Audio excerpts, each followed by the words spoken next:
she's staring at.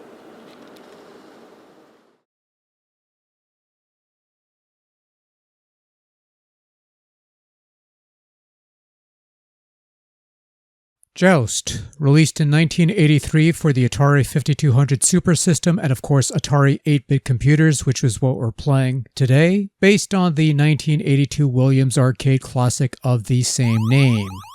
And if you're a viewer of a certain video game review show of sorts that recently celebrated 25 years in the business of sorts, you'll know that this game was given another name in relation to how you would primarily dispose of your foes, but I will keep it somewhat classy and stick with its official title of Joust.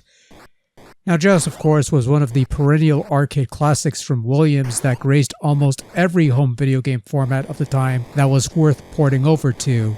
Atari 2600, 5200, 7800, NES, Game Boy, Game Boy Color, various Williams and Midway compilations on the various disc-based platforms. The dueling game where you control a jouster on a flying bird thing and your goal was to clear the screen of other dealing bird things by knocking them off with either your jousting lance or with your fluffy bird posterior, which is where Joust gets its other famous name. When a jouster is eliminated, it'll lay an egg that you'll have to collect before it eventually hatch out a new, stronger rider, ready to claim a new bird and take to the skies once more. The more eggs you collect in a row, the more points you score, which is useful in scoring extra lives. One bad blow is enough to do you in, leaving you to respawn at one of the spawning points. Use the temporary invulnerability to swoop in at the right time, lest you suddenly get crapped out by a bird, which happens more often than it probably should. Subsequent waves will throw different things your way. Greater number of foes to contend with, terrain giving way to more open combat, surviving a wave to earn extra points, and of course, the dreaded pterodactyl whose death wail struck fear into the hearts of foolish mortals who challenged its fearsome strength. Your controls are simple. Move with the stick, flap with the button, and they work well enough. The flapping and physics are almost on par with that of the arcade original. The feel of the game is pretty solid. Getting a good grasp of how your bird handles shouldn't take you too long. If you've played other versions of Joust, this should be old hat, but if you've never played Joust, then you're probably going to hell. Although chances are you may have played a little game called Balloon Fight on the NES, which took inspiration from Joust. And both games play similarly enough to each other that going from one to another shouldn't be too much of an adjustment. In any event, Joust can be played as either a single-player romp or a two-player competitive game, and you also have 4 skill settings to choose from, which slightly alters the type of jousters you'll be contending with in each wave. Joust looks pretty good on the Atari 8-bit.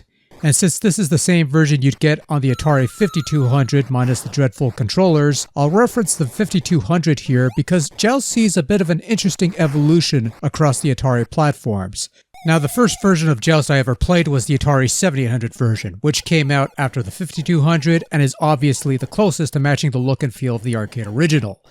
Eventually, I got around to playing the simplified yet still adequate 2600 version, and in finally playing this version, I can see this 5200 variant as an evolution in progress. You have the more detailed scenery and arcade-accurate layout that would be further touched upon in the 7800 version, but your bird people, jousters, whatever you want to call them, are still solid colored things like in the 2600 version, but at the very least, the outlines are similar to the actual arcade sprites, which would get their true colors in the eventual 7800 port.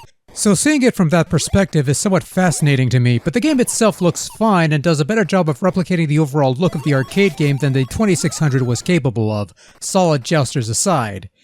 In terms of sound, well, Joust sounds alright for the most part. There's no music, there's no jingles, a couple sound effects are a bit rough sounding, particularly the spawn sounds or the pterodactyl screeches, but the rest of it is alright, close to the recreating the arcade sounds. Not quite there, but nothing too great or terrible. It gets the job done in filling the air with audio.